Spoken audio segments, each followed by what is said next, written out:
Sejam bem-vindos a mais uma aula do Ciência Milenar Indiana.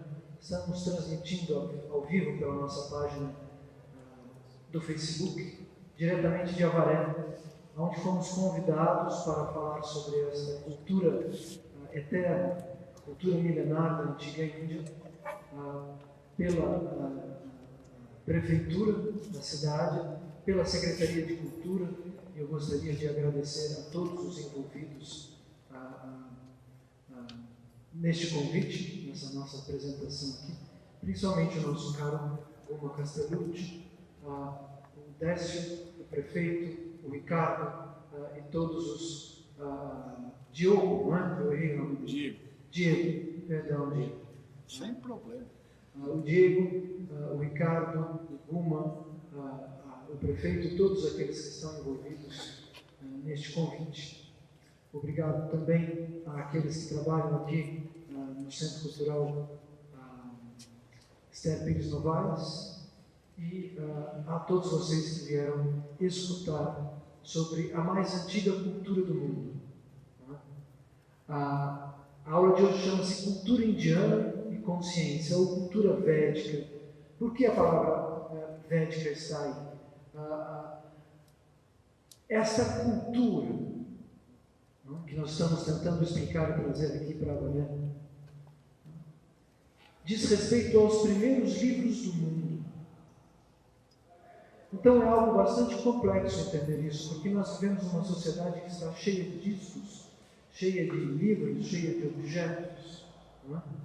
Mas para compreender melhor o significado e a potência deste conhecimento, nós temos que imaginar uma sociedade onde a transmissão das informações acontecia de maneira verbal.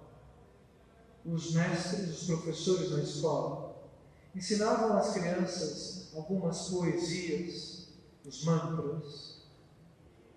As crianças memorizavam estes sons, estes versos, e mantinham dentro da própria memória, do próprio hard disk, todo o conhecimento relativo às diferentes ciências tratadas nos manuscritos. Portanto, havia os versos que falavam da matemática, os versos que falavam de arquitetura, os versos que falavam de história, os versos que explicavam filosofia.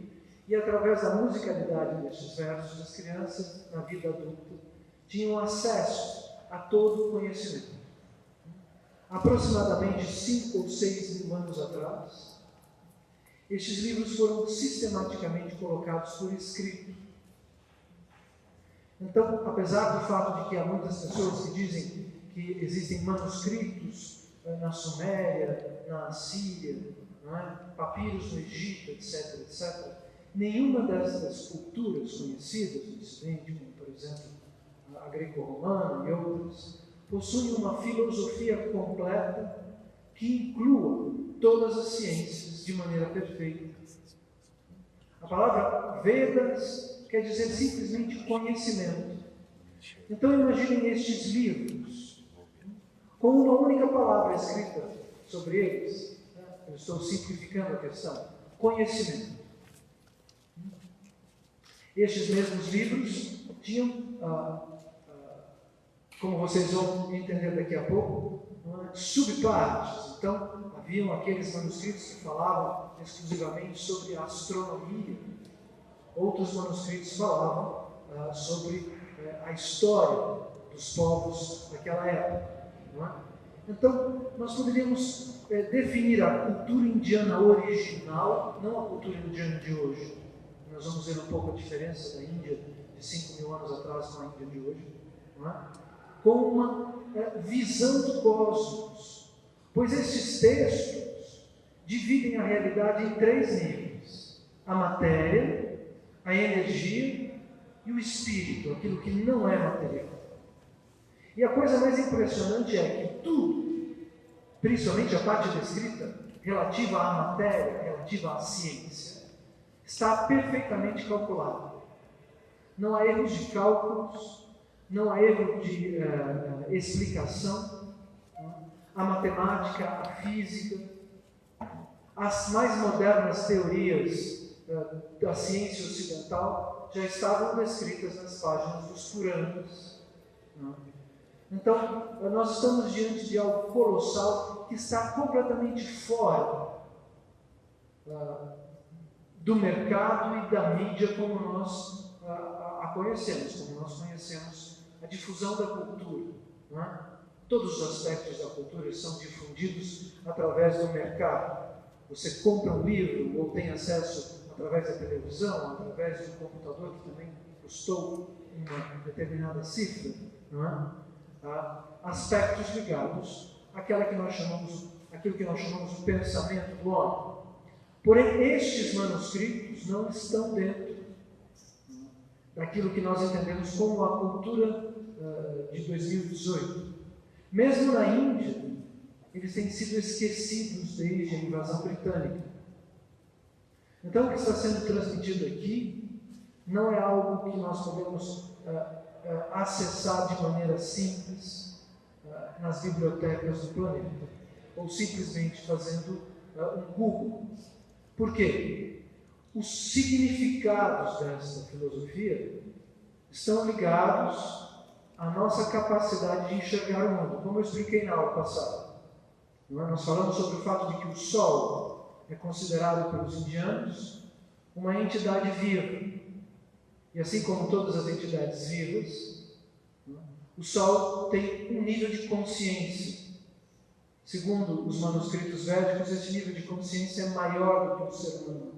E ele não é algo incapaz de um nível de inteligência. Nós poderíamos chamar o Sol de um semideus. Esta é uma definição védica. As pessoas de hoje em dia pensam que isso possa ser algo primitivo. Mas quando os Vedas falam, por exemplo, do fogo e do semideus do fogo, eles estão pensando numa parte da inteligência deste universo responsável pelas reações químicas ligadas ao fogo quando está aceso. Não são as leis ligadas à água que governam a manifestação do fogo. Existem diferentes departamentos dentro da natureza. Estes departamentos têm um nível de inteligência e essas personificações de inteligência são chamadas de devas. Então, o universo material funciona sob a potência de uma inteligência muito maior do que a nossa, que divide a realidade material em partes que vão funcionar como uma gigantesca multinacional. É isso que nós encontramos, obviamente traduzindo com as nossas palavras o conteúdo destes primeiros livros, descritos na literatura indiana original. Muito bem, então há uma capacidade de ler o cosmos extremamente profunda nessas páginas, como vocês vão tentar entender junto comigo aqui. Muito bem, quais são estes livros? Então as pessoas perguntam quais são estes Vedas.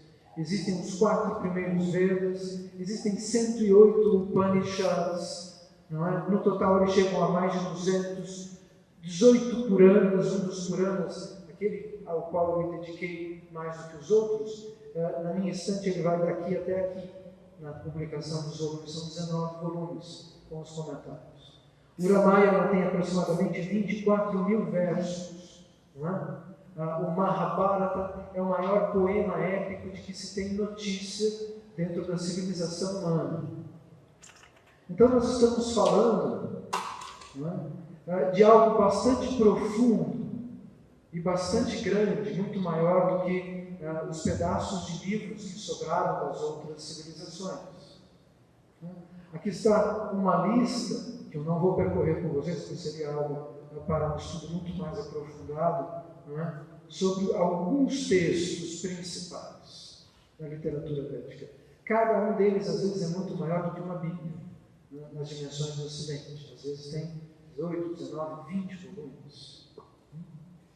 Então, a literatura védica é uma gigantesca fonte de informações que contém vários aspectos da nossa realidade o autor mais famoso, aquele que colocou por escrito essa tradição oral que é mais antiga ainda do que os 5.000 anos, que nós mencionamos, é Srila Vyasadeva. Ele é o responsável de ter organizado essa tradição que continha todo o conhecimento da antiga Índia, não é? Em suas páginas. Então, as pessoas às vezes me questionam sobre alguns pontos relativos às aulas que são levadas ao público. Mas eu preciso repetir que eu não estou aqui para trazer as minhas opiniões pessoais. O diferencial do nosso grupo de estudos do Ciência Milenar Indiana é exatamente esse. Nós não estamos tentando confirmar as nossas opiniões com as Escrituras, mas muito pelo contrário. Nós estamos tentando chegar no significado original inscrito nestes textos, que são extremamente poéticos, além de científicos e praticamente infalíveis, de maneira científica, de maneira racional. Portanto, se algo soar diferente do que vocês estão acostumados a ouvir, eu peço que abram seus corações para mergulhar no conhecimento que pertence a um outro hemisfério, não só do espaço, mas também do tempo. Nós estamos falando de uma civilização bastante antiga. Então, eu vou me apresentar do ponto de vista de um percurso de estudo, de trabalho, para que vocês possam avaliar a minha opinião enquanto profissional. Não é? Então, eu me formei em estudos culturais e literatura comparada na Universidade de Roma, na Itália. Meu pai nasceu lá, minha mãe nasceu aqui. Então, eu vivi metade da minha vida aqui e fiz a faculdade e os primeiros anos de vida, de trabalho na Itália. Então, eu escrevi e dirigi peças de teatro em Florença, em Roma. Trabalhei para o canal de televisão de Estado italiano como roteirista. Eu escrevia novela brasileira para eles lá. Colaborei com o Estado de São Paulo, dei aulas em instituições como o Centro Cultural do Banco do Brasil, o SESC, fiz leituras de textos meus no MASP, dei aulas no Centro Cultural da Índia sobre o Centro Cultural da Embaixada Indiana em São Paulo e em outros lugares do mundo, no Nepal, na Itália, etc. O que eu tenho a dizer em relação à minha busca enquanto estudioso é que não há nada mais impressionante do que esta literatura indiana de que nós estamos tratando agora.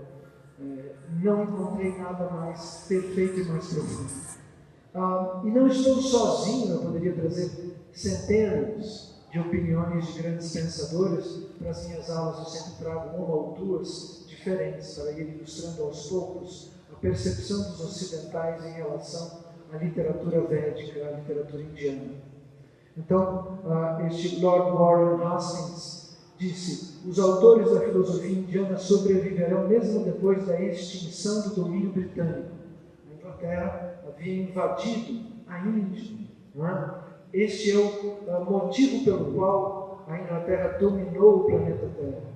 A Revolução Industrial acontece imediatamente depois que eles trazem as tecnologias indianas para a Europa. Os Vedas atravessarão o tempo até que a riqueza que a Inglaterra extraiu da Índia se acabe e fique perdida na lembrança e no passado. Então, todo o apogeu da Inglaterra e, por consequência, o apogeu da América do Norte está ligado à Índia, tanto do ponto de vista econômico, ligado ao ouro, não é? Às especiarias, aos tecidos, quanto do ponto de vista do conhecimento científico e filosófico. A Índia é o grande segredo do planeta. E vocês podem lembrar de algo bastante curioso que estudaram na escola. Os portugueses deram a volta na África para chegar à Índia. E mais tarde eles vieram para este lado da Terra para encontrar um caminho mais curto para chegar à Índia. É por isso que os brasileiros antigos se chamam índios. Os europeus daquela época sabiam muito bem que o grande império no mundo era o Império Védico. Por que nós não sabemos sobre isso? É um dos motivos por trás do qual a política hoje em dia parece cada vez mais estranha. Há um nível de realidade que nem sempre é contado a todos os cidadãos do mundo. Então, aqueles que gostam de política e de história, podem assistir à aula A Secreta Origem da Civilização, que também está no nosso canal no Facebook, Ciência Milenária Indiana, onde nós explicamos o porquê que a Índia é escondida do conhecimento ocidental até hoje. Aqui, um filósofo ligado à independência dos Estados Unidos, o Emerson, que disse que depois de ler os Vedas, não podia mais viver sem eles. Os manuscritos me assombram. Neles eu encontrei o equilíbrio eterno, um poder sem limites e uma paz ininterrupta. Eu poderia assinar embaixo desta palavra com a minha mão também. Muito bem. Então, dentre os temas mais conhecidos dessa cultura estão a astrologia. A aula da terça-feira está também disponível na nossa página Ciência Milenária Indiana, foi feita aqui. Não é? A medicina ayurvédica, a primeira medicina do mundo, surgiu na Índia. O vasto Shastra, a arquitetura indiana, é a primeira complexa filosofia ligada ao espaço e à construção do mundo. Ela é a fonte do que hoje em dia as pessoas chamam de Feng Shui, em chinês Feng Shui, em português. Então, existe o Yoga, o Samkhya, o Vedanta, pedaços, digamos assim, estilos filosóficos bastante complexos e que se encaixam, se separam do quadro geral. A física quântica e outros tópicos científicos também estão contidos nestas páginas. Muito bem, a palavra Vedanta significa a conclusão dos Vedas. Nós vamos ver no final da aula que existem duas linhas de pensamento na Índia. Uma que diz que o ser humano é igual a Deus. Isso tem 1.300 anos, que a alma do indivíduo é igual ao infinito. A outra, a versão original, diz que existe uma inteligência, a personificação de todas as ciências, consciente, que é diferente e que manifesta os universos materiais. Essa é a versão original contida nas páginas da literatura. Portanto, eu tenho mais interesse em estudar esta hipótese, pois ela está livre de modas, ela estava nas páginas originais de 5.000 anos atrás. Vocês vão entender melhor enquanto a gente for avançando. Muito bem. Os Vedas descrevem o cosmos com perfeição. O movimento das estrelas, calculados pelos indianos há mais de 5.000 anos, não difere em nada dos cálculos atuais.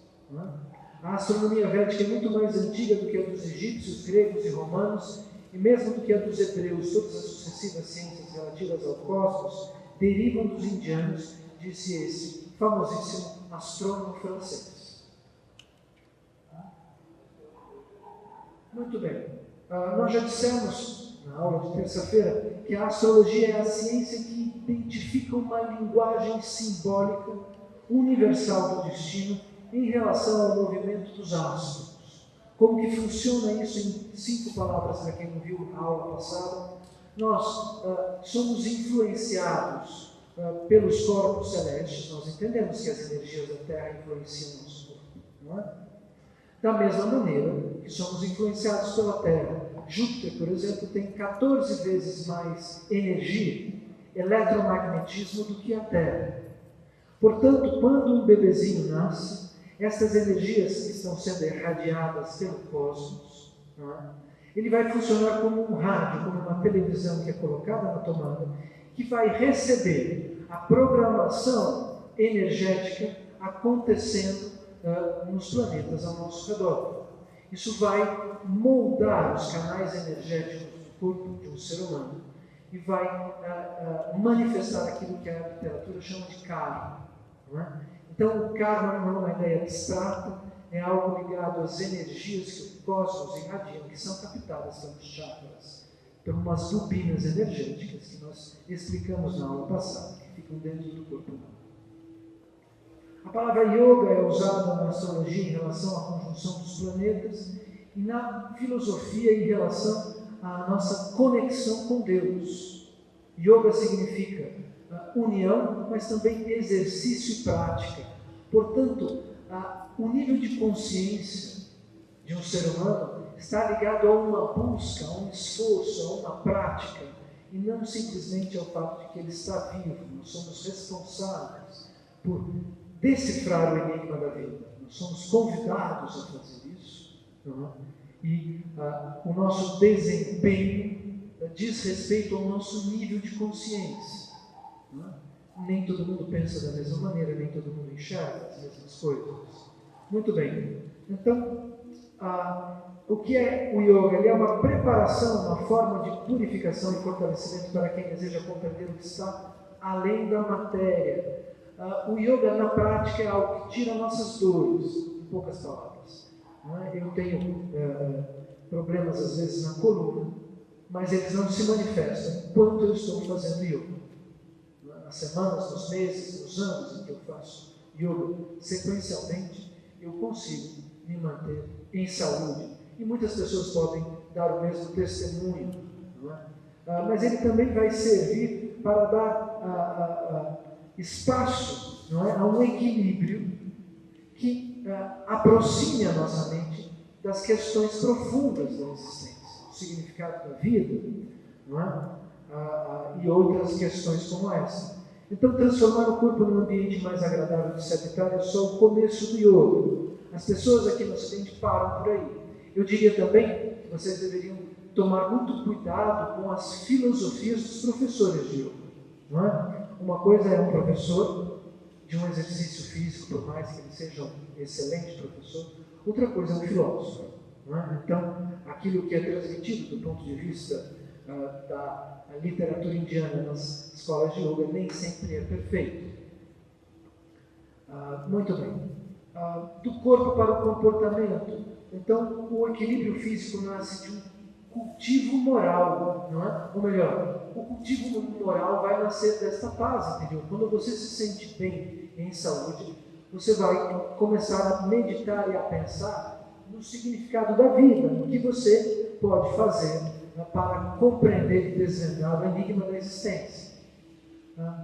Uma coisa bastante interessante, a NASA publicou, não é? E depois negou, que a língua sânscrita, a língua original dos manuscritos védicos, é a melhor para fazer pensar a inteligência artificial dos robôs.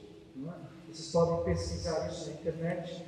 Não é? O sânscrito também foi considerado a língua mais perfeita para os softwares mais modernos. Pesquisadores da NASA estão certos que o sânscrito é a melhor língua para a comunicação dentro do cosmos, diz este outro site. Não é? Segundo o canal inglês NDTV, o sânscrito floresce nas escolas do Reino Unido de hoje. Ele é também a língua mais estudada nas universidades alemãs, dentre as línguas antigas. The aim of the school is to teach community lead. Não é? Aqui nós temos uma frase do presidente, não é, da St. James School de Londres, que é uma das escolas mais concorridas para as crianças. O secretário-geral da Commonwealth falou após ouvir uma declaração de cor dos alunos dessa mesma escola famosa de Londres, né, de trechos do primeiro livro védico Rig Veda e dos Upanishads. Ele disse que o significado profundo nas palavras que essas crianças estão decorando ficará com elas para toda a vida. E é o maior dom que elas podem receber, o maior presente que elas podem receber. Então, nós vamos falar agora um pouco sobre a arquitetura. Como funciona, por exemplo, não sei se dentre vocês há algum arquiteto, como é que os indianos pensavam em construir suas casas. É algo bastante interessante e vai muito além das cores das paredes, não é? O sol, segundo a literatura védica, não é aquele que nos traz, não é, um convite à espiritualidade todos os dias de manhã. A beleza do sol, o calor, a energia que ele irradia, está simbolizando a nossa relação com a fonte de tudo que existe. Portanto, as casas bem-sucedidas, as famílias que têm conhecimento espiritual, têm suas portas, suas fachadas voltadas para o nascente.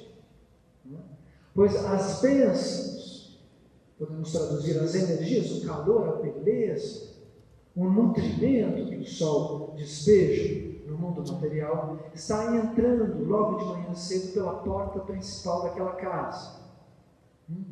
Então, por exemplo, se alguém tivesse a porta ligada para o Nordeste, vocês podem anotar, fotografar isso e controlar no seu dia a dia, não é? Uma porta para o Nordeste é boa para pessoas celibatárias. Quem está vivendo numa casa apontando para o Nordeste tem dificuldade em se manter em relacionamentos estáveis, segundo os Vedas. Por que isso era assim? Seria uma imensa superstição da mesma literatura que traz ao mundo a física quântica e a matemática? Não?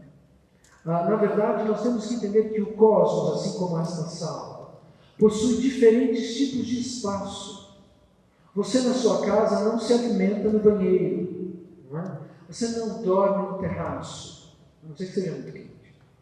Não é? Existe uma lógica para o utilizo do espaço numa escola, num centro cultural, numa cidade. Onde é a praça mais bonita? Aonde fica a prisão? Aonde fica o parque? Não é? As coisas não estão misturadas ao nosso redor de maneira incongruente. Da mesma maneira, o universo se manifesta. Portanto, nós temos energias específicas vindo do leste, não é? Ventos vindo do sul, não é?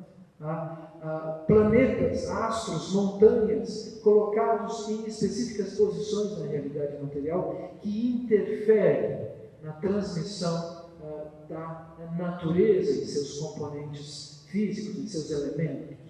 A água, como já dissemos, o vento, o calor, a radiação solar, etc, etc. Portanto, por exemplo, aqueles que têm a porta da casa virada para o poente, segundo a literatura védica, podem perder vitalidade. Alguém diria, mas isso é de novo uma superstição. O poente irradia infravermelho, não é? Que em grandes quantidades enfraquece o corpo humano. Dependendo da quantidade, ele pode sarar inflamações, mas na quantidade que ele é emanado pelo sol no final do dia, segundo a literatura védica, ele, por estar indo embora, ele está recolhendo energias daquela realidade onde ele está se manifestando, e nós temos uma perda de vitalidade, por exemplo. Então, ele é um símbolo da potência do universo, não é? Como nós dissemos na aula passada, inclusive a economia depende do sol. Se não tem sol, não tem cana-de-açúcar. Então a política depende do sol. As direções do cosmos se repetem como um fractal dentro dos espaços em que nós manifestamos, que nós construímos dentro do cosmos. Portanto, a posição das constelações, suas emanações energéticas, mais ou menos quentes, mais ou menos benéficas, vão se reproduzir no espaço desta sala e da nossa casa. Por exemplo, o ideal é termos um jardim no centro da casa, sem água. Esse jardim se conecta com os pontos, os vértices do cosmos, e dali esse espaço vazio vai irradiar as bênçãos universais para todos os cômodos, etc, etc, etc. Nós não vamos entrar em tantos detalhes aqui. Então, por que isso poderia ocorrer? Porque tudo na realidade material funciona de acordo a uma geometria. Não é? Nós entendemos por fractal uma forma formada por formas idênticas a ela. Então, este V, por exemplo, não é? Se multiplica numa árvore e forma esta imagem. Isso se multiplica e forma esta. Nós vamos multiplicando a mesma estrutura e nós nós vamos ter o que nós chamamos em matemática de fractal. Não é? Tudo é assim. O que é um filho, senão um fractal da mãe? A filha, não é? A forma humana que vai se reproduzindo dentro do espaço. Assim, não é? Por exemplo, isso aqui, essa forma multiplicada, vai formar todas estas outras formas. Não é? Isso é o conceito de construção geométrica da existência, e não é só ligado a uma questão cultural. Não é? Então, já dissemos que a filha é um fractal da própria mãe. Então, a casa está inserida no fractal do espaço. Portanto, as diferentes regiões da construção vão agir, não é? Na nossa psique. E se ela estiver em sintonia com a manifestação das potências do cosmos, a pessoa que estiver dentro dela vai se sentir sempre bem, não é? E obter ajuda em seus objetivos. Não é? Vamos ver um exemplo dessa arquitetura indiana. As pessoas do Ocidente têm muito apreço pelas pirâmides, né? Elas esquecem de imaginar de onde vem essa capacidade arquitetônica. Segundo os Puranas, os manuscritos indianos, o Egito é periferia do Império Védico. Numa outra aula, nós explicamos como é que são construídas as pirâmides, segundo a arquitetura indiana. Muito bem, este templo, isso aqui é a parte de cima do templo, que foi escavado numa gigantesca pedra, é o famoso templo de Kailash. Aqueles que quiserem podem assistir a aula Mistérios da Índia na nossa página do Facebook e entender melhor esse templo. Essas são imagens da planta.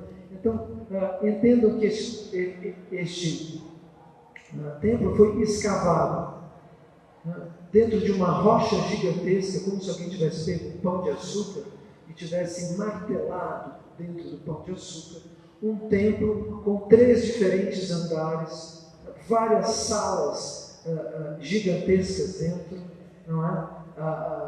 Colunas, esculturas, baixo-relevos, domos, escadarias, terraços, detalhes impressionantes, sem cometer um erro de cinzel e martelo. Este é provavelmente um dos, se não for o templo ou a construção mais impressionante de que se tem notícia dentro do nosso mundo material. Não é? Ele é a maior estrutura monolítica do mundo. Sua construção é inconcebível e impossível de se explicar. Seus construtores entalharam uma rocha monolítica, removendo toneladas de pedra e esculpiram não uma estátua como os renascimentistas da Europa, mas um templo inteiro. Então, dizem que talvez seja do 5º século dessa era, mas muitos dizem que ele é muito mais antigo, não é? Que ele tem dezenas de milhares de anos. Pois não havia tecnologia similar na Índia do 5º século, que já é estudado e conhecido, para produzir um prodígio arquitetônico como esse. Foram removidas 500 mil toneladas de pedra para sua construção. O templo é fruto de uma subtração. E se tivesse levado 20 anos, teriam que ser extraídas 55 toneladas de pedra por dia. Como é que a gente constrói uma coisa dessa? Não é? Então, o nível de tecnologia que os indianos possuíam era muito maior do que a gente pode entender e imaginar. Então, aqui nós estamos, escadarias, abóbadas, aleias, arcos, passagens, terraços, corredores, salões, salas, aposentos, altares, torres, mirantes, pórticos, baixos relevos, entalhes, janelas, portões, quartos secretos, dezenas de pilares com mais de dezenas de metros de altura. Um sistema de recolhimento das águas da chuva, outro para o escoamento das águas utilizadas. Existem túneis secretos e espaços de tubulações onde não passa nem um corpo humano.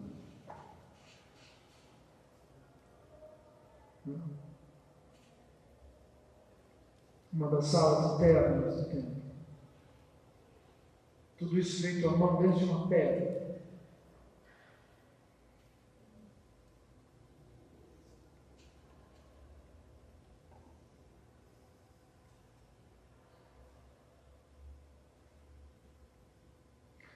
Por exemplo, o Taj Mahal.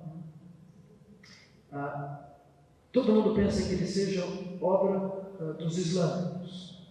Porém, estudiosos recentemente descobriram que Taj Mahal é uma corruptela, uma abreviação de Tejo Mahaleya, que indica um templo do Senhor Shiva.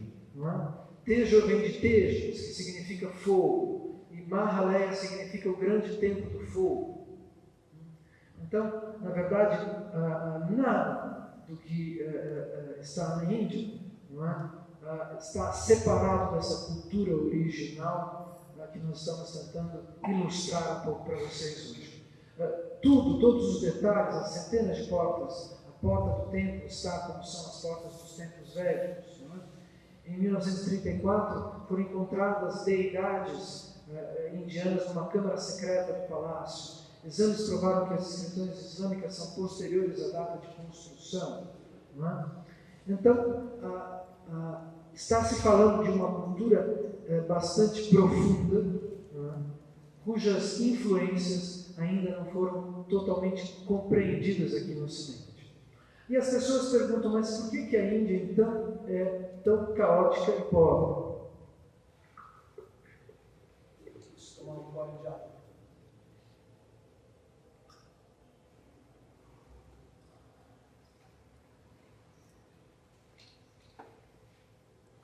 Sim, é um fato de que nos dias de hoje, quando nós viajamos para a Índia, nós encontramos caos, pobreza, confusão, um número incalculável de pessoas pelas ruas, e estranhamos o fato de que ela seja tão glorificada, principalmente pelos verdadeiros filósofos ou por aqueles que entendem o que está por trás da cultura ocidental, se ela está nessa situação. As Escrituras dizem que a Índia é o lugar na Terra, assim como, por exemplo, o centro cultural, é o lugar em Amaré onde nós vamos falar sobre cultura. A Índia é, no mundo material, o lugar onde se fala sobre filosofia e espiritualidade. E que neste momento ela está encoberta pelo véu da matéria, ela está disfarçada, pois este caos espelha o caos filosófico da mente humana. A Índia é uma representação quase teatral de uma condição mental de todos os seres humanos. Nós não estamos entendendo a realidade. A Índia vai manifestar, né, este véu, não é, de Maya, essa ilusão ligada ao caos material. Não é? Isso é o significado filosófico da pobreza indiana dos dias de hoje. Então, nós podemos, porém, entender esta sobreposição de níveis. Na Índia nós vemos a idade da pedra misturada com a antiguidade, misturada com a Idade Média, misturada com as favelas de hoje, misturadas com o consumismo, misturadas com os animais soltos pelas ruas. Todos os momentos da civilização humana estão lá contidos, como se alguém tivesse pego todas as cartas de baralho do mundo e misturado essas cartas na mesma mesa. Então, este aspecto é uma prova de que ela está existindo. Essa é uma esquina na cidade de Mathura. Isso aqui não é um cenário. Isso aqui é simplesmente uma foto tirada com o meu celular do meio da rua.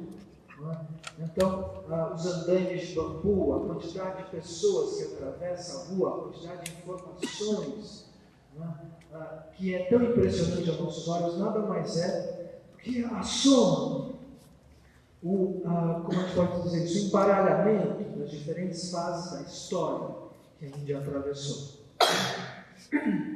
O pai da física quântica disse que a única solução para esta matéria repousa na sabedoria sagrada dos Vedas, não é? O Schrödinger. O vencedor do Nobel, o Niels Bohr, não é? A foto ao lado do Einstein, era um leitor dos Vedas e ele disse: eu vou aos Vedas para fazer minhas perguntas. Não é? No século XX, a física e a mecânica quântica foram criadas por 3 cientistas que estudaram os Vedas: Heisenberg, Bohr e Schrödinger, Como disse Schrödinger, seria necessária uma transfusão de sangue indiano para salvar a ciência do Ocidente da sua anemia espiritual. Segundo Schrödinger, o pai da física quântica, os cientistas ocidentais estão anêmicos do ponto de vista filosófico e espiritual. Eles não conseguem enxergar o significado das coisas. Eles dizem o que as coisas são, mas eles não sabem nos explicar por que as coisas são. Essa é a diferença da literatura original, que contém todas as ciências, e da ciência moderna. Os Vedas nos explicam por que nós estamos vivos. Por que nós estamos vivos? Nós estamos vivos para desvendar o enigma da existência, para nos relacionarmos com a fonte de todas as naturezas, de todos os universos, para nos comunicarmos com o infinito, com o oceano da inteligência absoluta. Este é o significado da vida, segundo os primeiros livros da Terra. Por que existe o livre-arbítrio? Porque o amor, segundo os Vedas, é algo espontâneo. E a inteligência infinita nos dá a oportunidade de nos apaixonarmos por Ele, por Deus, chamem como puderem, espontaneamente. Nós temos que descobrir a beleza da existência.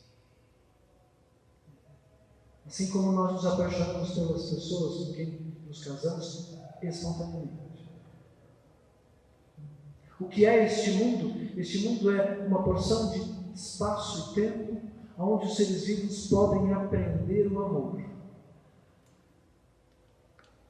Essas são as respostas a algumas perguntas da existência, de maneira simples. Obviamente, estamos numa palestra de resumo dos conteúdos da literatura védica, que encontramos nesta literatura. Muito bem, essa é a estátua do Sr. Shiva Nataraja, na porta do Centro Europeu de Pesquisas Nucleares. E eles explicaram, a Índia nos telefonou e nos ofereceu de presente a estátua do Sr. Shiva.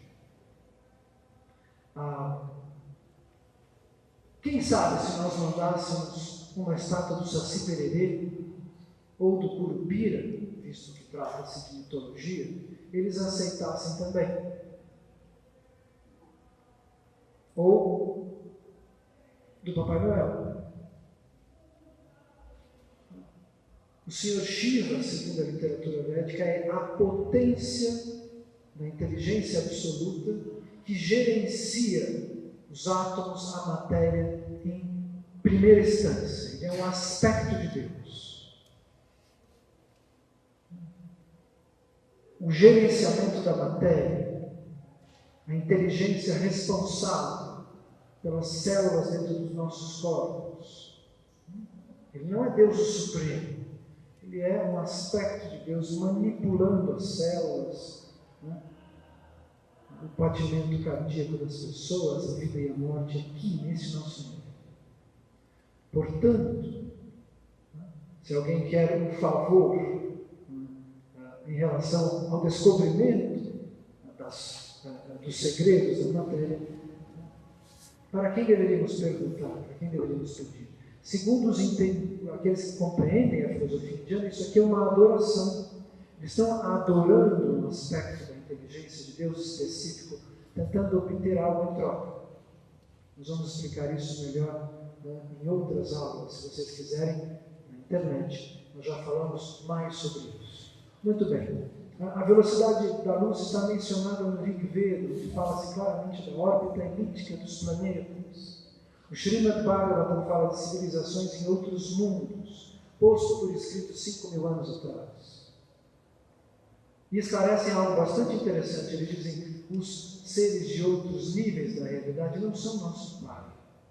Eles simplesmente coexistem dentro do cosmos. Deus não é um astronauta. Porque quem teria feito o planeta dos astronautas? Então, como fica a questão? A inteligência absoluta é tão complexa que ela manifesta civilizações no plural. Você está agora, nesse momento, recoberto de civilizações de bactérias sobre a sua pele, dentro do seu organismo. Civilizações de células estão jorrando no ar nesse momento, para que eu possa aqui me manter falando com vocês. Então, funciona de uma maneira um pouco mais complexa do que o pessoal da nova era tenta explicar. A questão da existência de outras atmosferas. Os Vedas não falam só de outros mundos, eles falam de outra relação entre tempo e espaço. Há mais de 5.000 anos. Muito bem. Tudo isso aqui está na literatura original. Robótica, cirurgia plástica, engenharia nuclear, hologramas, eletricidade. A famosa espiral de Fibonacci foi já calculada na Índia por um matemático chamado Gopal Ramachandran, ou Ramachandran. E o Fibonacci confessa: meu pai, atuando para os comerciantes de Pisa, foi para a África me levando consigo. Lá fui apresentado a arte dos indianos, 9 símbolos numéricos. O conhecimento dessa arte muito cedo me agradou. A matemática não vem da água. Brahmagupta, em 700 depois de Cristo, foi um astrônomo que é o verdadeiro pai da álgebra. Buddhayana, em 600 a.C., escreveu o Shubha Sutra, onde está a primeira versão conhecida do Teorema de Pitágoras. Séculos antes de Pitágoras. Aryabhata, em 2700 antes da Era Comum, inventou o zero, foi o primeiro a calcular a circunferência da Terra, decodificou o pi, é o pai do cálculo dos fractais que nós vimos antes, dos logaritmos, do cálculo das constantes astronômicas, das tabelas trigonométricas. 2700 antes da Era Comum. 1.200 anos antes de Newton, Bhaskara desenvolveu o cálculo diferencial integrado, os estudos sobre a gravitação. 1.200 anos antes de Newton. Este poeta inglês, autor da Sagrada Cabala, afirma que a própria palavra Cabala vem do sânscrito Kapuri, quer dizer obediência a Deus. O judaísmo é uma corrupção do conhecimento original.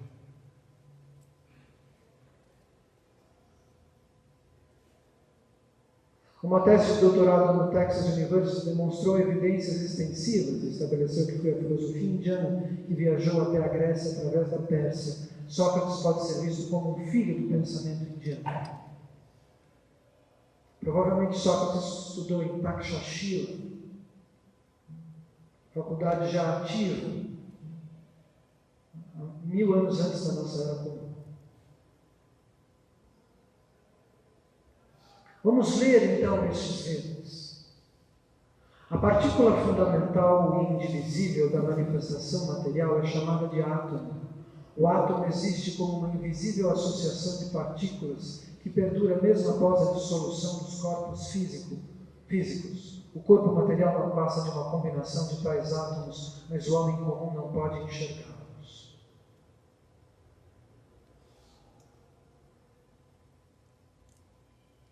Podemos calcular o tempo ao medirmos o movimento da combinação dos átomos. O tempo atômico é medido de acordo com o desenvolvimento molecular no espaço.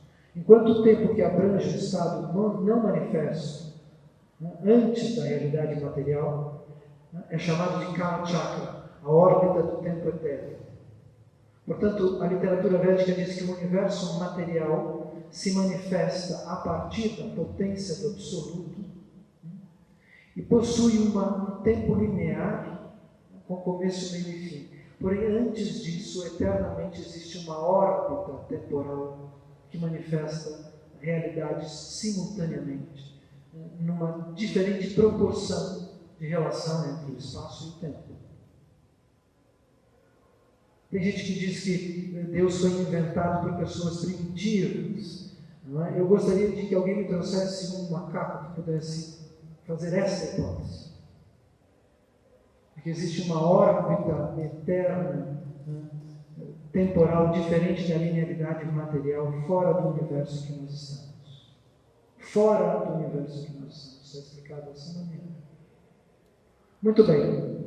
Então, e nós vamos falar mais sobre isso numa aula que vai acontecer na quarta-feira, dia 9. Eu preciso de endereço depois. Nós vemos essas imagens relativas aos indianos e não compreendemos o seu significado e ficamos bastante assustados. As pessoas no Ocidente têm medo dessas representações das potências de Deus dentro do universo. Segundo a literatura védica, todos os seres humanos começam a sua espiritualidade adorando Durga, adorando Mahamaya. O que é Mahamaya? A matéria, a potência material, a realidade que nós podemos tocar. Os seres humanos nascem, percebem que existe uma realidade ao seu redor e se apaixonam por ela. Dentro dela eles encontram o pai e a mãe, dentro dela eles encontram a casa, o jardim, o brinquedo, o cachorro, o leite, a fruta, os parentes, as crianças. As pessoas que estão no primeiro grau da espiritualidade, segundo a literatura original, desejam objetos materiais, pois estão apaixonadas por este nível da realidade. O nível superior sucessivo é a relação com o Sol. Aqueles que conseguem desenvolver uma relação com o astro-rei, sem pensar nas tolices que dizem os cientistas, ou melhor, os programas do Fantástico do Globo Repórter, que o nosso Sol é pequeno, que ele estaria em competição com outros sóis da galáxia. Isso é irreal e antifilosófico. Não é? Todos nós dependemos do Sol e a sua potência é mais do que suficiente para manter vivos e energizados não só os seres vivos deste sistema inteiro, como também todos os átomos e todas as energias necessárias para a vida neste pedaço do cosmos. Muito bem. Quando se relacionam com Surya Deva, com o semideus do Sol, representado, obviamente, o Sol não é um desenho, mas nós precisamos de símbolos dentro da realidade para poder entender aquilo. Então, as pessoas que já conseguem identificar o Sol como uma potência divina, estão já compreendendo que esta realidade material, tão bonita, não é? Também adorável, dependendo do nosso nível de consciência, tem uma fonte. Existe uma fonte produzindo as cadeiras, as árvores, os rios, os oceanos, as montanhas, os planaltos, os continentes. Então elas começam a perceber que o Sol se parece com uma fonte, a origem da potência. Mais adiante elas vão compreender, na imagem do Senhor Ganesha, nos significados que o Senhor Ganesha representa, traz o universo, o mistério por trás dessas energias.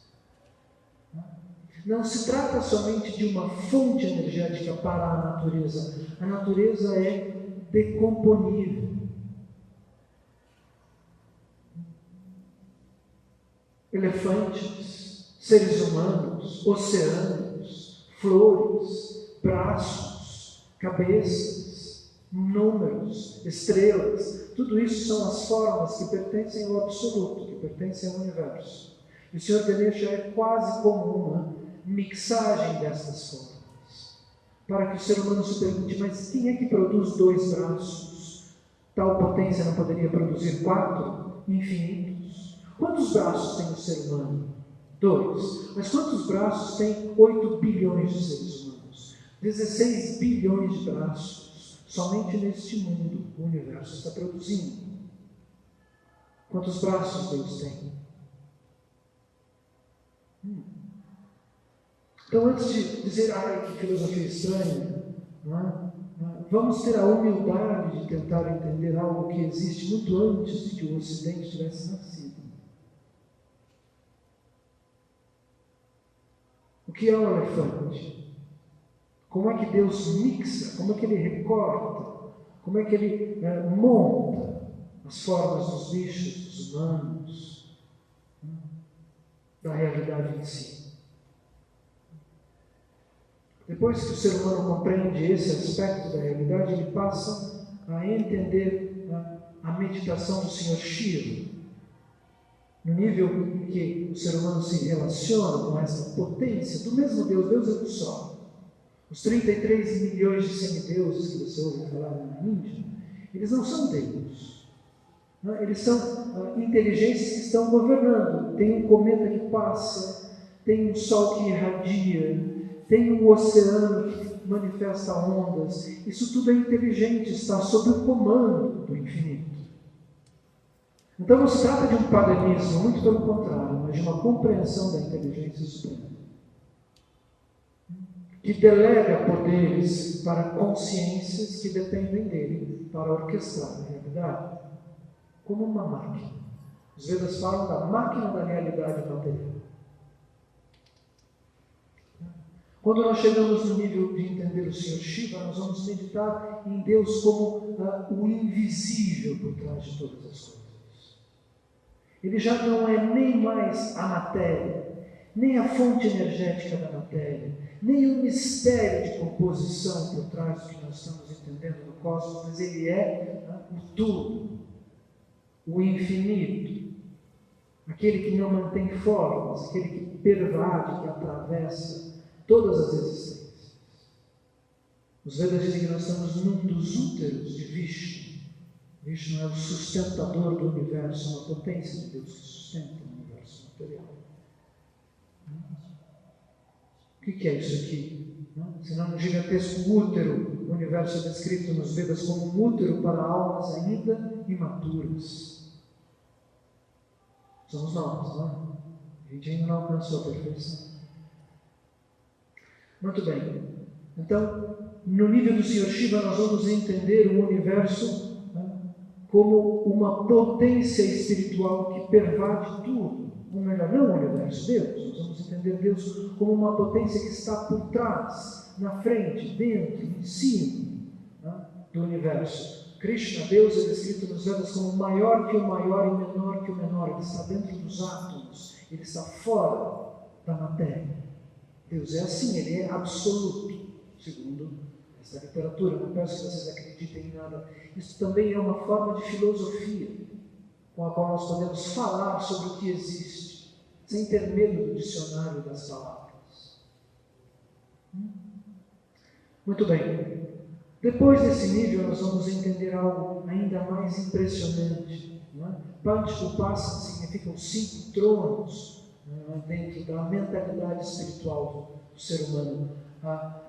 Depois que nós deixamos todas estas formas de Deus, nós vamos compreender que no centro do infinito há uma personalidade, que este invisível, que a tudo permeia, possui um eu espiritual. Essa inteligência não é priva de individualidade. Se você tem uma individualidade, o gato tem uma individualidade, a pomba que voa tem uma individualidade, a formiga, todos os seres vivos têm um eu. Por que o absoluto seria menos do que nós? Ele é só um nada inconsciente, ele não enxerga, ele não pensa, ele não concebe a matemática, ele não consegue entender que existe a borracha para fazer roda, para fazer carro. Ele é burro, ponto de interrogação. A inteligência que está na fonte dos universos não compreende os universos. Essa compreensão possui um eu transcendental. Essa forma, simultaneamente, segundo a literatura védica, se manifesta numa energia masculina e numa energia feminina. E é por isso que existem os gêmeos. Esse é descrito como um divino casal. Shakti e Shaktiman. A potência e o potente. As pessoas da inteligência absoluta.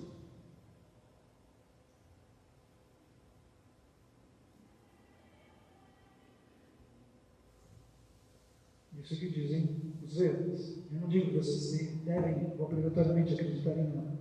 Eu trago a vocês a literatura mais impressionante que eu conheci na minha vida, para que vocês tenham acesso a algo comumente nós não escutamos por aí. Aqui na imagem do Sr. Ganesha. Então o universo é um útero para almas ainda não evoluídas. Ele é uma bolha de ilusões, uma miragem de energias. Assim como o nosso próprio corpo. A literatura védica diz que nós não somos o nosso corpo. Olha que coisa estranha. O que nós somos? Se nós não somos o corpo, o que nós somos? Nós somos a nossa consciência. A capacidade de entender o que está acontecendo é o seu eu. Essa é a alma. O corpo é uma aparição, segundo a literatura. Que assim como um fantasma, aparece, se manifesta e desaparece. Nasce, cresce e morre. A mesma literatura é a fonte, aquilo que no Ocidente se estuda como espiritismo, a ideia de metempsicose, o fato de que a consciência vai manifestar outras formas, outros corpos, no tempo e no espaço, vem da literatura original indiana e não do Allan Kardec.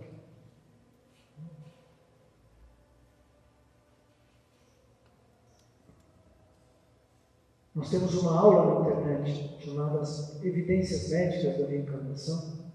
Quem sabe nós podemos trazê-la para agora. Se vocês formassem, se nós formássemos um grupo de estudo, seria muito mais fácil para mim voltar com aulas como essa para vocês. Muito bem, segundo os Vedas, o que existe é algo assim.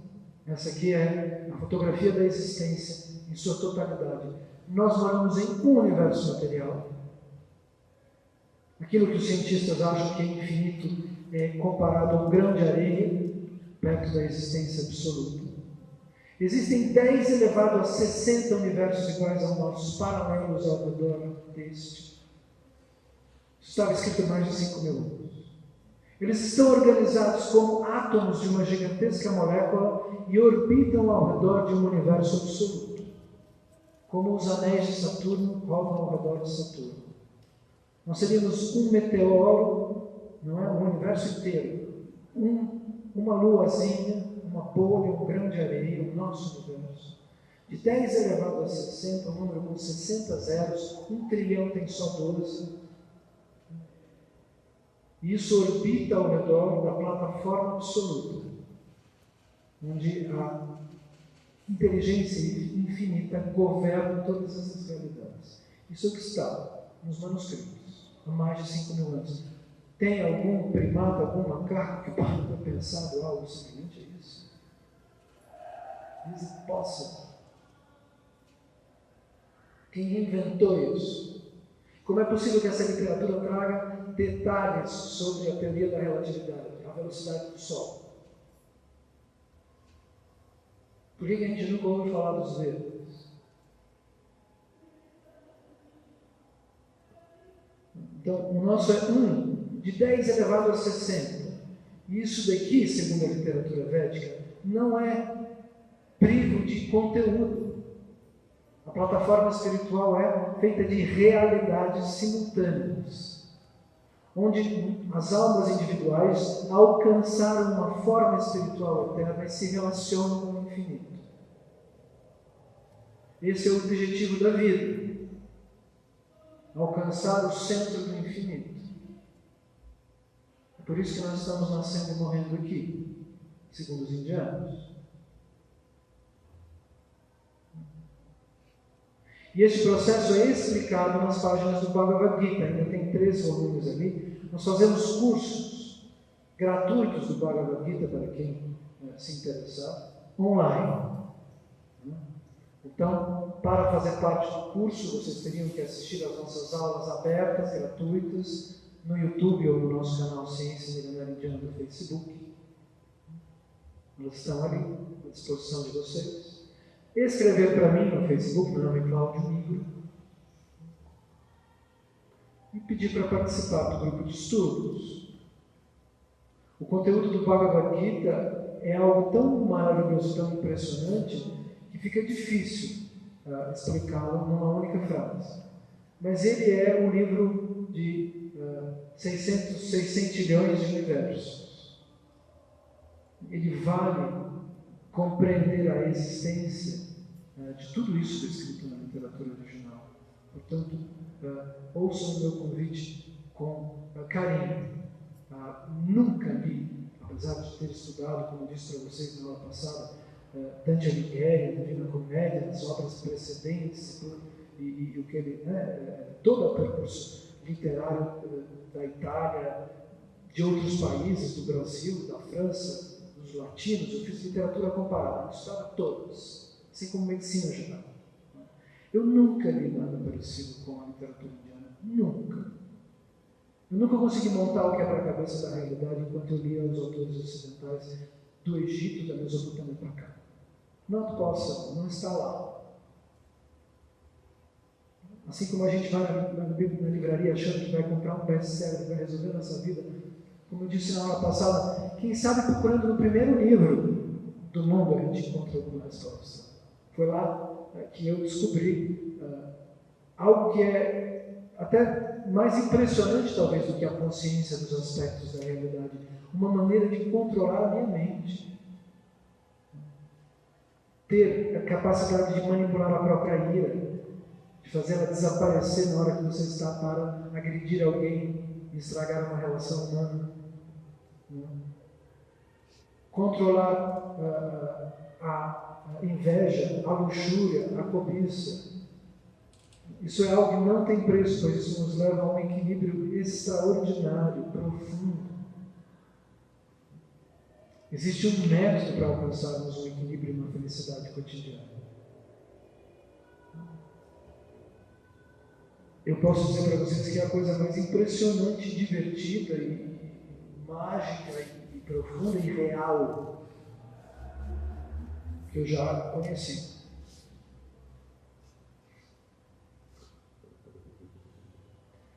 Então, nós vamos entender, segundo a literatura védica, cada aspecto de tudo isso. Por exemplo, este aqui é o Brahman. É um oceano de refulgência, segundo a literatura original. Então, entre os mundos materiais, os universos iguais aos nossos, e além da gente saber o número de universos, 600, 600 bilhões, os Vedas dizem que existem universos maiores do que o nosso. E que é impossível você chegar até lá. O que as pessoas acham que é o universo paralelo da nova era, na verdade, são as dimensões do cosmos, as dimensões do tempo e do espaço. Isso é outra história. Isso existe aqui dentro. Muito bem. Esses universos todos estão rodando e essa plataforma central ela brilha como se ela fosse um gigantesco sol. Esse é o Brahman, é o aspecto impessoal de Deus. Aqui, Deus não manifesta qualidades. Não é? Ele é só um gigantesco brilho. Obviamente, isso aqui é muito maior do que uma faixinha aqui. Não é?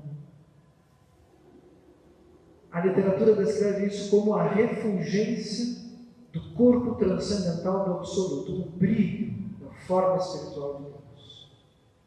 E ele brilha fora do universo do Espírito, pois ele cegaria as nossas almas quando nós chegamos no ponto de evolução perfeita. Então, o brilho dele é o que irradia para fora do universo espiritual e que mantém a entrada, cada uma dessas partículas luminosas são almas individuais, como nós, que mantêm a vida acontecendo dentro dos universos materiais, desde a bactéria até os planetas.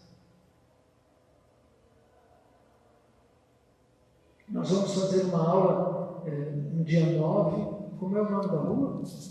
Bastos Cruz. 67. Rua Bastos Cruz. 1367. Chama-se Costurando Café no espaço. E nós vamos entrar nas partes científicas. Como é que nós podemos provar a existência de Deus? Hoje nós estamos falando que os Vedas dizem que ele existe. Nós vamos, passo a passo, entrar dentro do cosmos, quer dizer, como o cosmos é inteligente, da onde vêm os átomos e como nós podemos entender o absoluto, aquilo que é não material. No dia 9, no Costurando Café, às 19 horas. Segundo os Vedas, God, em inglês, significa gerador, organizador e destruidor. São os aspectos da trindade indiana. A trindade ocidental fala de um criador, de um salvador e de um Consolador.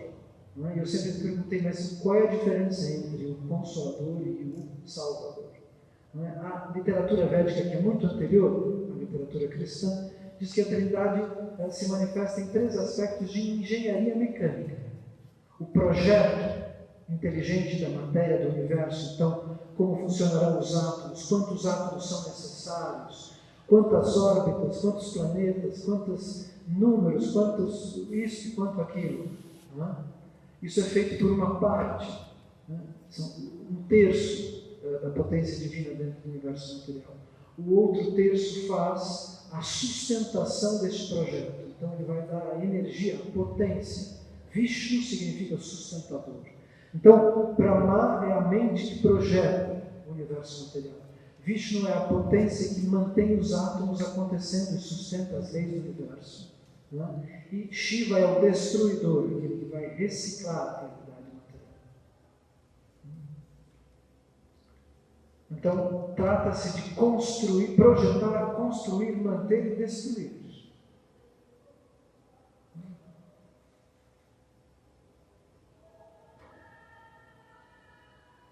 Muito bem, nós estamos indo em direção à conclusão da aula e eu vou falar sobre algo bastante impressionante que as Escrituras explicam. A gente tem a impressão, no nosso dia a dia, de que com a minha inteligência eu escolho as coisas. Não é? Segundo os Vedas, é o contrário. Com as suas escolhas, você aumenta ou diminui sua inteligência. Ao ser uma pessoa justa, íntegra, honesta, amiga, fiel, caridosa, você vai conseguir enxergar a realidade com outros significados. Ao ser uma pessoa materialista, invejosa, egoísta, centrada nos próprios prazeres, você vai ser incapaz de enxergar a filosofia, o significado vital, existencial das coisas.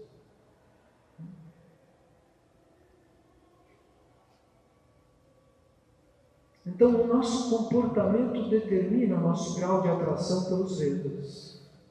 Em algum momento, segundo a literatura, aqueles que são muito afortunados ouvem falar das escrituras védicas.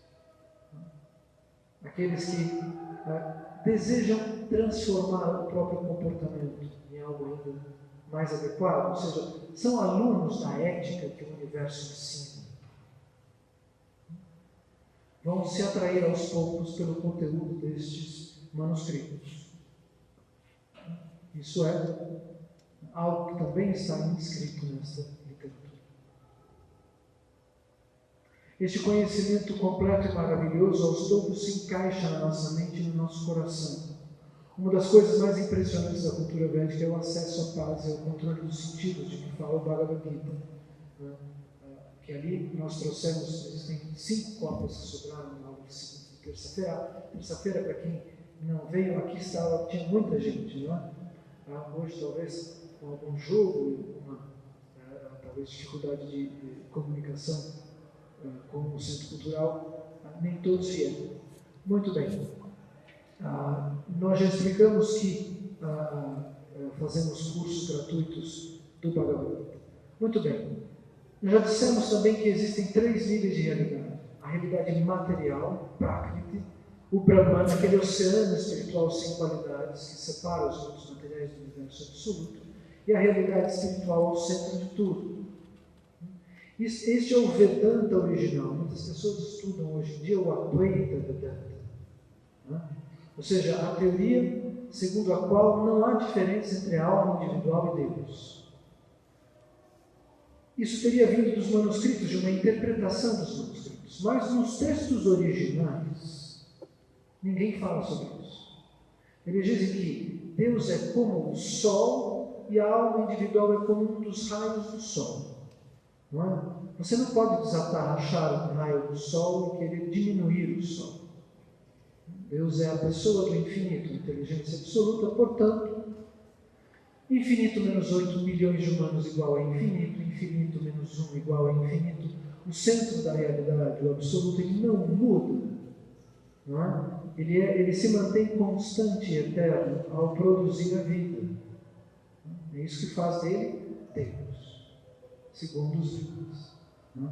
Então, essa ideia de que nós somos idênticos ao Supremo, segundo os grandes filósofos, é um nível de inveja do infinito.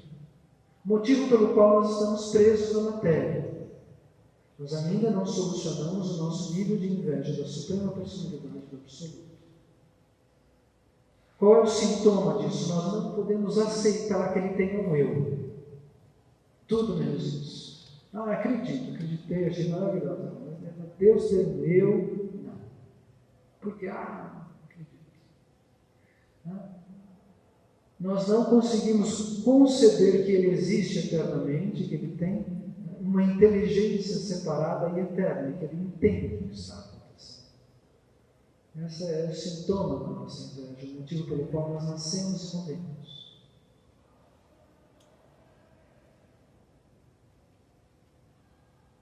Então, a pergunta, por que nós estamos encarnados na matéria? Por este motivo. E acreditar que nós somos iguais a ele é uma grande armadilha da literatura indiana, que é cheia de testes, como a realidade do nosso dia a dia também é cheia de testes. A vida é o que é? A vida é uma sequência de testes espirituais encenados no teatrinho. Nós somos medidos enquanto a nossa ética, a nossa capacidade de sermos amigos, de não trairmos as pessoas, de tentarmos melhorar todos os dias, não é? De sermos honestos com as pessoas para as quais estamos devendo dinheiro, de sermos gratos e gentis para com os nossos amigos, uma série de questões. A ética é o que espelha o crescimento espiritual, não o uso de um amuleto, beber poções milagrosas ou fazer bruxarias e cumprir com votos irracionais. É o nosso comportamento que vai medir o nosso crescimento espiritual. Não é? Se nós fôssemos iguais ao infinito, o que nós estaríamos fazendo aqui, pegando ônibus, envelhecendo e morrendo? É claro que isso é muito sedutor. A alma, quando ouve uma hipótese similar, ela fala: nossa, gostei, vou votar nisso, porque depois, mais cedo ou mais tarde eu que não. Mas não é assim. Segundo os Vedas, nós somos iguais a Deus em qualidade, nós somos eternidade, o seu eu, a sua consciência é eterna. Nós somos conhecimento, nós somos capazes de entender tudo que existe. E nós somos amor, nós somos prazer, nós somos êxtase. Porém, estamos no estado latente. O absoluto também é feito dessas três componentes. Porém, nós somos infinitos em números. 8 bilhões só de humanos. Imagina quantas entidades vivas existem para movimentar os animais, as árvores. Tudo que se mexe tem uma consciência, segundo a literatura bíblica. Então, tudo vivo. Só de insetos em avaré de passa, acho que de 8 bilhões. Então, nós somos da mesma componente do que ele, porém nós somos atômicos, nós somos um raio do Sol transcendental. Ele é um, nós somos infinitos. Nós somos atômicos, ele é o todo. E simultaneamente nós somos iguais e diferentes dele. Essa é a mágica da coisa. O avatar dourado, uma manifestação da inteligência absoluta que aconteceu na Índia há alguns séculos, explicou um princípio em sânscrito, que se chama Achintya Bheda Abheda Tattva. Tattva significa verdade, Achintya significa inconcebível. Então, esse princípio diz que a verdade é inconcebivelmente difícil de entender, igual e diferente a tudo que ela mesma cria e manifesta. E que, porém, em presença de igualdade e diferença divinas, a diferença prevalece, e assim Deus se relaciona com a sua criação. Porque Ele é a personificação do amor, e o amor é um verbo transitivo. Então, é necessário que haja um sujeito eterno e um objeto eterno, não é? Para que um amor aconteça. Eu amo alguém, eu não amo ponto. Não é? Eu amo algo, alguma coisa, alguém, isso, aquilo. Essa é a realidade, o funcionamento não só do verbo, mas como do sentimento de amor. E nós então existimos para trocar amor com Deus. Eu disse na terça-feira que daríamos respostas hoje. Essas são algumas das respostas da literatura original. O Sri Upanishad descreve o que existe além do Brahman, além daquele oceano de brilho, e diz: ó verdade absoluta, sustentadora de todos os seres vivos, vossa face está coberta por vossa refulgência deslumbrante como ouro. Removei essa cobertura e mostrai-vos ao vosso devoto puro. Essa é a oração de um yogi que chega ao nível máximo de transcendência e com a sua consciência ele consegue enxergar o brilho da refulgência do corpo de Shri Krishna. E em oração ele pede para que Deus revele o que existe do outro lado do oceano, a refulgência da sua forma espiritual eterna.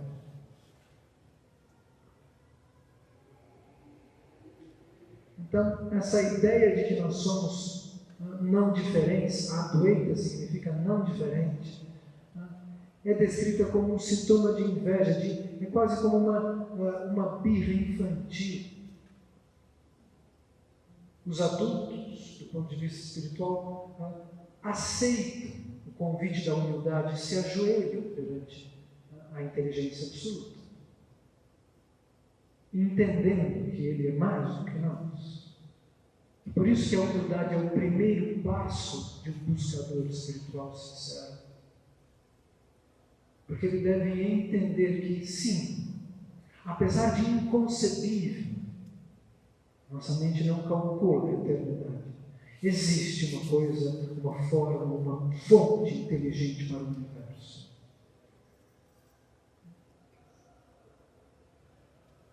Esse é o valor da humildade.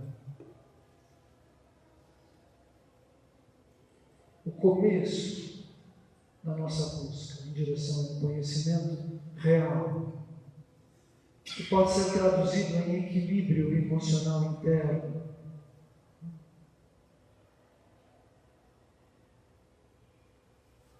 diante dos testes do dia a dia. Então, não se trata de sermos só diferentes ou só iguais, nós somos simultaneamente iguais e diferentes, não é? Então, a verdade é incompreensivelmente igual e diferente a tudo que ela manifesta. A Chintya Beda Beda Tattva, a alma é igual e diferente a Deus. Igual em qualidade, diferente em quantidade, em presença de igualdade e diferenças divinas, a diferença prevalece. E assim existe a relação eterna com o infinito. Então, nós vamos explicar melhor tudo isso na aula do dia 9. A própria física quântica fala que a realidade só pode ter tido origem numa forma pensamento não material. Porque tudo que existe no universo tem forma. E porque o nada não pode dar origem ao tudo, é uma constante da ciência. O menor não pode dar origem ao maior, a filhinha não pode dar origem à mamãe. Entendem isso? O nada não pode ser a fonte do tudo, pois ele é menor do que o tudo. É uma constante da física, da ciência. É uma forma de entendermos, não só epistemologicamente, mas como factualmente, o fenômeno da vida. Com 5 gramas de farinha, você não faz um pão de 5 quilos. Nada não dá origem ao tudo. É necessário que para que o universo exista algo maior que o universo, que contenha pelo menos todas as qualidades do universo, que porém não contenha a fraqueza da matéria, começo, meio e fim. Para que o universo exista com todas as suas qualidades, todas as suas formas, e com começo, meio e fim, sua única fonte possível é uma fonte não material, inteligente, capaz de projetar e produzir todas as formas da realidade, os átomos, as estrelas, os cubos, os prédios, tudo que você vê, tudo que você viveu, todos os rostos que você enxergou na sua vida e nas vidas passadas. Nós vamos falar sobre isso no dia 9 de maneira mais científica. Então, Sat Chit Ananda, nós somos a eternidade, conhecimento e prazer espiritual. Nós teremos em São Paulo agora um curso de astrologia que nós gostaríamos muito de trazer para Avaré. Mas antes dele nós teremos a nossa aula no Costurando Café, no dia 9 agora de outubro, às 19 horas. Então eu peço a vocês, se vocês gostaram dessa aula, que vocês driblem a ilusão material que talvez possa tentar fazer com que vocês não cheguem no dia 9 lá. Esse não é um conhecimento comum, como alguns de vocês devem ter percebido. Nenhuma outra filosofia possui todas as ciências de maneira perfeita em seu interior. E a gente vai ver um pedacinho a mais disso na aula do dia 9 de 10 de outubro às 19, no Costurando Café, Rua Bastos Cruz, 1367. A Morgana pode também repetir o endereço para vocês, caso vocês queiram. Então, nós vamos ter um curso de astrologia em São Paulo, dias 25 e 26. Nós também fazemos mapas astrológicos e leituras da mão, seguindo a ciência védica. Então, para quem estiver interessado, pode marcar o mapa com a Morgana, que está sentada ali, e entrar em contato conosco para outras coisas. As aulas do Bhagavad Gita são livres, são gratuitas. Os cursos especializados são cobrados, pois nós somos um grupo de estudos e nós nos movimentamos, etc, etc. E esse é o motivo pelo qual também nós vendemos livros, para que a gente possa existir como um grupo que não busca enriquecimento. Nós não somos uma empresa, nós somos um grupo sem fins lucrativos, uma atividade filantrópica. E quem quiser participar dos cursos pode vir até São Paulo. Explicamos também que somos uma formação de pessoas que contém historiadores, cientistas, médicos, psicólogos, filósofos, jornalistas, astrólogos, yogis, monges e, sobretudo, alunos como eu. Eu já disse na primeira aula, eu não sou um mestre espiritual, eu sou um aluno que tenta levar a sério, porém, a busca do significado da existência de maneira científica, não fanática, e racional. Portanto, aqueles que quiserem fazer parte do nosso grupo estão convidados a se comunicar conosco. O nosso propósito é decodificar o conteúdo das escrituras originais da civilização humana, criar uma relação compreensível entre filosofia e ciência, para levar ao grande público respostas sólidas sobre a existência, ou como podemos alcançar um nível de consciência e felicidade cotidiana. Sem isso, não há avanço espiritual. Para quem quiser, vocês podem colaborar conosco, as nossas aulas são gratuitas, mas se alguém quiser deixar uma doação para o grupo, é bem-vindo. Este é o nome do grupo, este é o nosso site, cienciamilenariaindiana.com. No YouTube e no Facebook vocês vão encontrar aulas como A Verdadeira Origem da Cultura, que eu aconselho para aqueles que gostam de entender as coisas passo a passo, começar por aqui, depois passar para a aula de agora, uma aula introdutória, chama-se Cultura Indiana, Cultura Védica e Consciência. Ela está também no YouTube. Cultura Indiana e a Ciência da Autorrealização é um ciclo de 16 aulas que estão no Facebook, que explicam tudo sobre a Índia, aspectos misteriosos, coisas fascinantes, a existência do Rio Ganges. Digamos assim, uma porta em relação à cultura, em primeiro lugar, e depois, aos poucos, à ciência do conhecimento proposto nas Escrituras. Fundamental o grupo do jejum indiano. Nós temos um grupo de uma purificação que impede a manifestação de doenças degenerativas na velhice. Então, Alzheimer, Parkinson, câncer, até doenças simples. Eu era acometido por gripes 4, às vezes 5, 6 vezes por ano. Eu saía de uma e entrava em outra. Desde que eu faço o Ekadasi, nunca mais eu tive grandes gripes. Na verdade, tive uma na Índia e uma este ano, pois eu estava um pouco debilitado. Mas aqui tinha 6 por ano. Passar 6 anos com 2, é uma diferença gigantesca.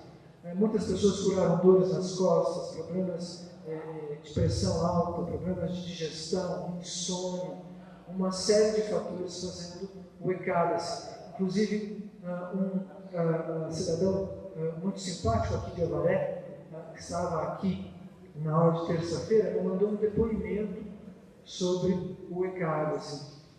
Está no meu telefone o depoimento. Está com você o telefone? Eu poderia abrir e ler aqui para vocês. Mas vocês podem perguntar, além de para mim pessoalmente, para aqueles que já fazem, aquele rapaz ali, por exemplo, que está pegando o meu telefone, ele faz o Ekadasi há muitos anos, eu faço há 6. Ele aumenta, inclusive, o nível de bom humor do nosso dia a dia. Então você faz o primeiro e se sente um pouco melhor, o segundo que você faz você vai se sentir melhor ainda, obrigado.